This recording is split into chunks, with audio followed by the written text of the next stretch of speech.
So that's what we're going to be listening to on the show today. So we're going to be listening to some good old-fashioned Antifa literature. Keeping in mind that this is over 20 years ago. This was written over 20 years ago. And one of the things that's so depressing to me about going through all of these documents, because I was going through documents yesterday, you can even see some on the Substack if you go to the Better Discourses Substack, which of course is Carlin, KARLYN.substack.com. Go to this article right here. I'm going to be posting a lot more about the zines on the Substack and showing you guys what these are. This is a zine from 2001 called Queers in Space. And this was on one of the zine archive websites that Reagan sent me. And I was reading this last night, and you can see in this zine, this was written by a student in 2001. And I'm not sure if that was a high school student or a college student, but it was someone that was either of high school or college age that wrote this. And you can see back in 2001, over 20 years ago, before Barack Obama ever got elected president, back when George W. Bush was still in office, back before 9/11. I mean, this stuff has been talked about for a long, long time, right out in the open. And these are the documents that give us insight into the subcultures that influence today's current queer activists. So you can see I document a little bit on this on the Substack. They're talking about defining their own language, defining their own terms. Well, Bobby, queer Marxists were not in favor of gay marriage. This is a misnomer, and we've actually read documents to this effect. I'm going to be putting one up on the Substack hopefully this week. I should have put it up a while ago, but I just didn't for whatever reason. But queer Marxists were not in favor of gay marriage at all in any way. In fact, they were protesting against it before it was legalized. So that, again, is another instance where the conservative right does not know the enemy that they're fighting, like, at all, in any way. Queer Marxists were very clear. We have read multiple queer Marxist documents saying we are not in favor of gay marriage. Don't legalize gay marriage. Don't do this. Don't do this. Don't do this. We've listened to them on the channel. I did a whole Twitter space about them a couple months ago. The reason that they're not in favor of gay marriage is because marriage, like, that was the advent of homonormativity. We've all heard the term heteronormativity, which is basically the way that queer Marxists say they need to push back on the normal, the legitimate, the dominant, the norms that uphold the capitalist world. Well, homonormativity is when the gays assimilate to straight lifestyle. They get married, they get into monogamous relationships, they settle down, they buy a house, they have kids, they have the picket fence, they have a job. That is called homonormativity. And that's not a good thing. And the queer Marxists believe, and they believed this before gay marriage was legalized, they believed this before it ever even went to the Supreme Court, that this is not a good thing, and it was not something they were advocating for at all. So conservatives lose yet again because they never paid attention to what was going on. They never paid attention to who the real enemy was. And now we have all of this queer bullshit that probably could have been cut off at the pass 20 years ago had conservatives actually bothered to pay attention to who their enemy actually was, but they didn't. Queer Marxists doing all this stuff out in the open, putting all this stuff online. No one ever bothered to look at it. And this is like kind of the basis of my consternation with literally everyone who claims to care about the left, is that literally all of this stuff is publicly available. Like, I can't go through every single document on the internet all at once. I am one person with a limited number of hours in my day, right? But there is a huge conservative establishment that has been complaining about this stuff for decades. And they never even bothered to look. They never bothered to go through this stuff. They never bothered to understand where these ideas are coming from. And so these ideas just sat and festered completely unopposed. We are in the predicament that we are in today, with queer being taught in schools, with upwards of 40% of kids identifying as non-binary, genderqueer, gender non-conforming, they, them pronouns running around all over the place. Like, all of this crazy stuff that you see on Libs of TikTok, and I'll show you some of that stuff in a little bit. This problem could have been cut off at the pass back in the 90s. Back in the early 2000s. But the right didn't even bother to understand the real enemy. They didn't bother to understand what they were fighting. And because they didn't bother to understand it, the queer Marxists that were pushing all of this crazy shit into the world operated literally completely unopposed. They operated completely unopposed. They were ushered into schools. had the red carpet rolled out, and no one was there to say no, even though, and I'm going to prove it to you by showing you this scene, they were putting all their ideas out there all the time. It wasn't a secret. It was publicly available. No one looked at it. Let me show you some of the ideas that high school students, either high school or college age, either old high school or young college, so far as my reading of this, were putting out there into the world in 2001. They're talking about the idea of defining your own terms, defining your own language. Define our own terms. Defining our own terms is really important. Words are only symbols and therefore elastic. A word means what you say it does. To speak is to take an action. When you subvert the traditional means of words, especially those used to exert power over you, you are challenging the power that oppresses you and fighting it. Don't let words limit you. Let them empower you. Reclaim the language and its power and use it. They defined queer for us. They defined queer as a noun, a verb, and an adjective. A zone of possibility, an instigator, a gender fucker, anyone who wants to fuck shit up, to queer, to subvert, to complicate by adding a new voice. Queer, this one is really limitless. Queer is anything you want it to be. Describing one, those, or things pertaining to queer, subversive, not of the ordinary. They were defining it for us over 20 years ago, and no one listened.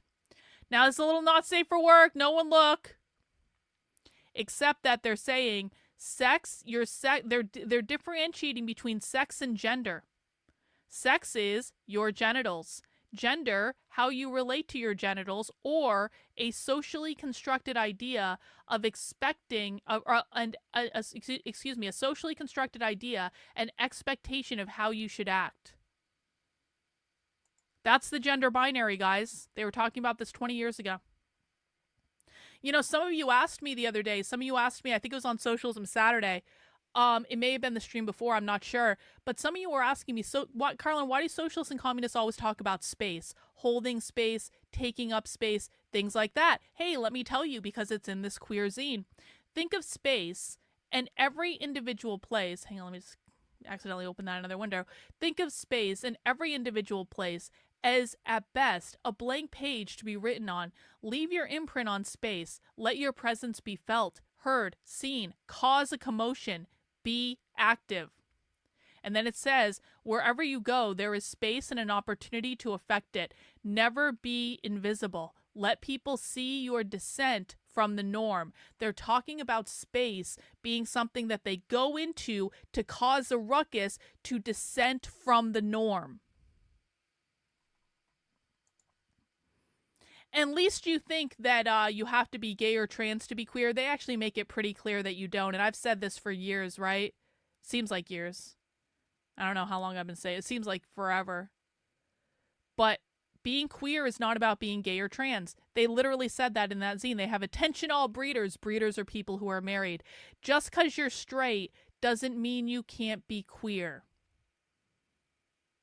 Back in 2001, straight people could be queer too, according to queer activists that weren't even being listened to. Check this out. This is interesting. Warning. If you look like the American dream, people will assume you are.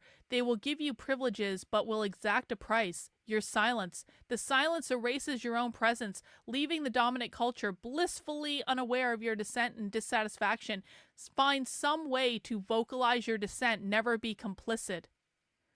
They're saying that queer is in opposition to the American dream. The American dream, of course, is built on capitalism because queer is a far-left, anti-capitalist ideology. And you can see here they're already like talking about queering your looks. We have the all-American girl over here. They've got a big Xer, the all-American boy, and then you've got them queering their looks. They're dressing gay. The girl is shaving her head. They're queering their looks. They're queering the norms. So you can see this full zine over on the Substack. That is Carlin, Karlyn.substack.com. But my point is this.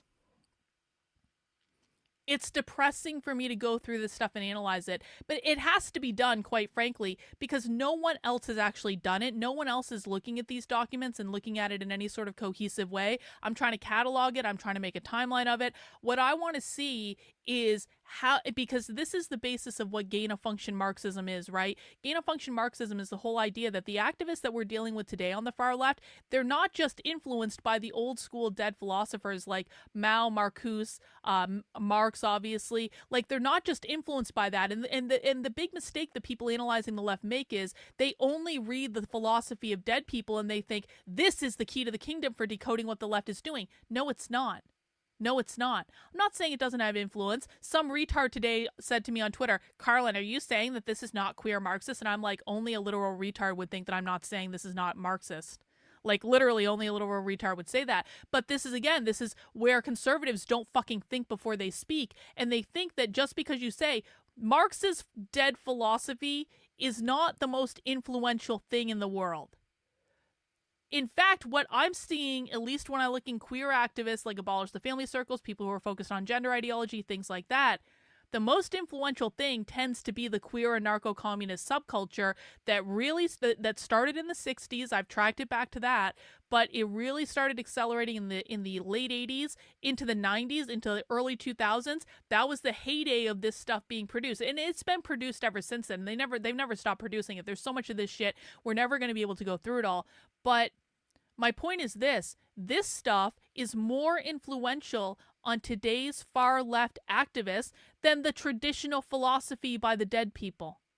And all the so-called anti-woke people, all they look at is the philosophy. They're not looking at these subcultural influences that are driving what the real activists are saying and doing in the real world, because I can map what these people are saying in their trainings back to these zines, not back to anything Marx wrote, not back to anything Butler wrote or Foucault wrote or any of those people, even though Butler is not dead, but Foucault is. But, like, my point is this. The subcultures, the social circles that these people are in matters. And this is where they exist in solidarity with the comrades. They're not existing in solidarity with Karl Marx. Karl Marx is dead.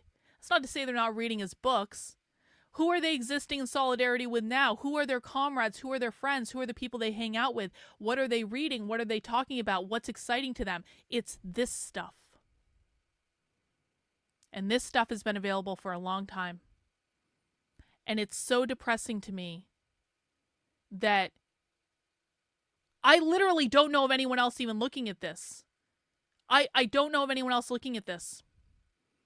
If there is, please get in touch with me, honestly. But I don't know of anyone else looking at this. Instead, do you want to know what the anti-woke influencers are doing? The big-time anti-woke influencers. This conversation took place today on Twitter. All three of these people can go fuck themselves. All three of these people can go fuck themselves. And this is just a snippet of this conversation where James Lindsay and Chris Rufo and Konstantin Kisin are coming together to try to figure out what is the best naming convention to call everyone who's not a classical liberal, to try to demonize them from participating in any fight back against the left because, oh my god, your ideas are just too crazy, too out there. Only the classical liberals should be able to fight this battle, don't you know? I was so pissed when I saw this. So this is part of a larger conversation, but let me just read you this. James Lindsay's saying they're trying to figure out what to call people instead of the woke right, because the woke right term is obviously not actually like taking off or anything. James Lindsay says, how do you feel about the awakened right or the original German, reflective of people who made the same turn in the 20s or 30s? And I'm not even going to try to pronounce that. And then Chris Rufo says, my practical objection is that it draws on a false equivalency and reduces the effectiveness of fighting left-wing woke. It's important to note that woke have established position in all major institutions, while right-wing nihilism is still a fringe online phenomenon. And then Konstantin Kisin, the stupidest of them all, says the two suggestions that have been made to me are the freak right and the retard right. Which shall we go with, gentlemen, as they all sit around and clink their whiskey glasses and smoke their cigars in their fucking ivory tower, completely disconnected with what's actually going on in the world. And Chris Rufo says, I think Edmund Smirk's freak right right is fine as it identifies a very particular element and separates it from the mainstream without creating a false equivalency to the woke left. And then Constantine said, I shall read more and update accordingly.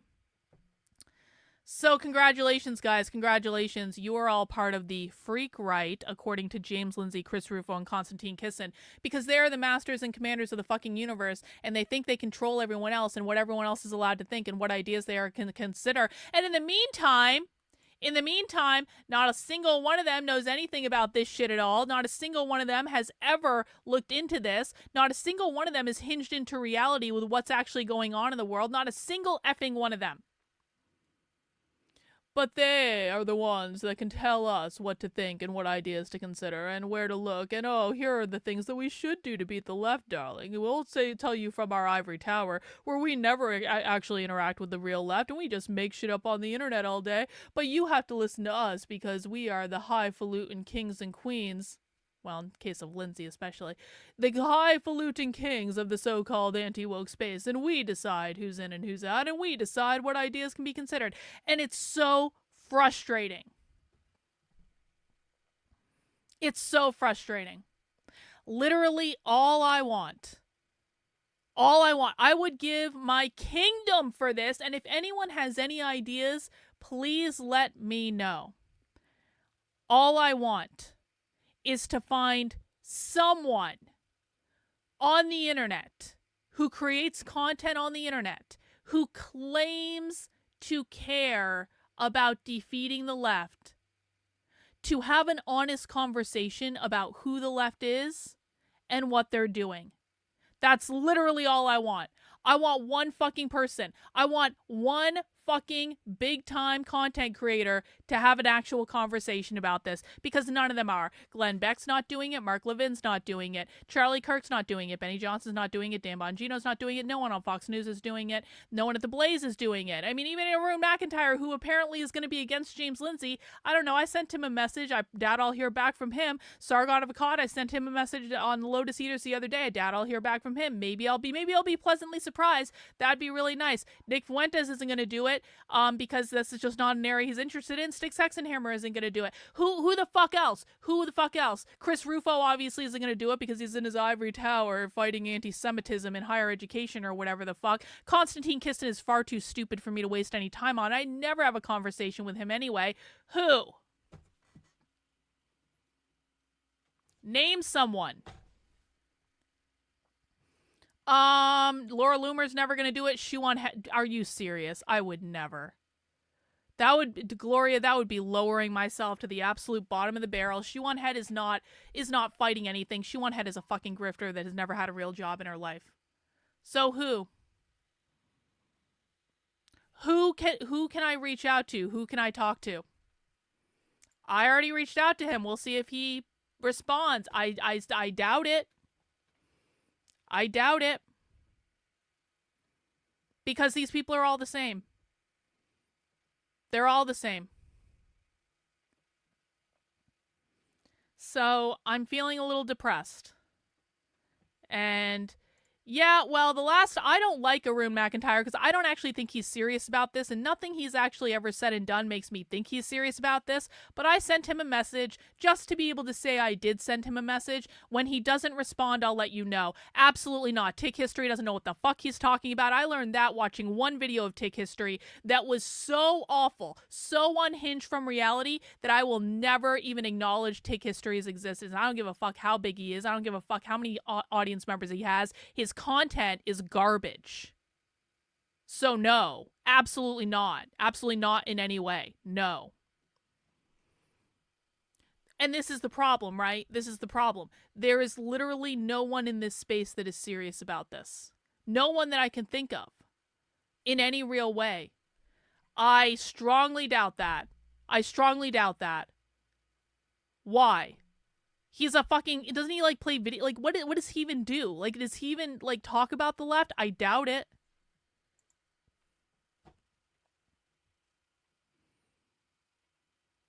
He's never shown any interest before.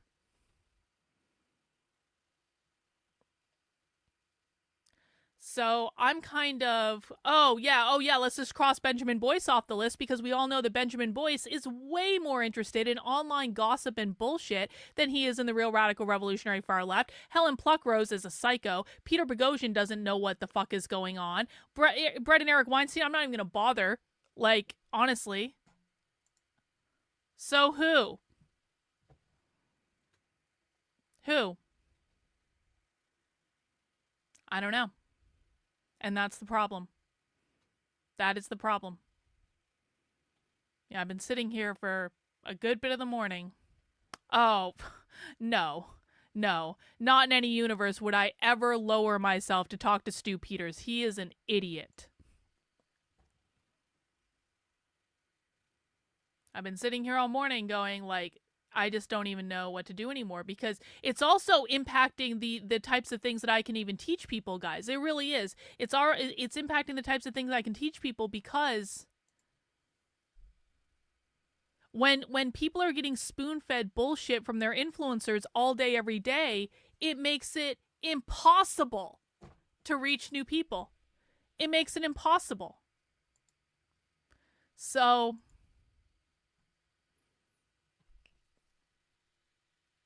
I don't know what to do.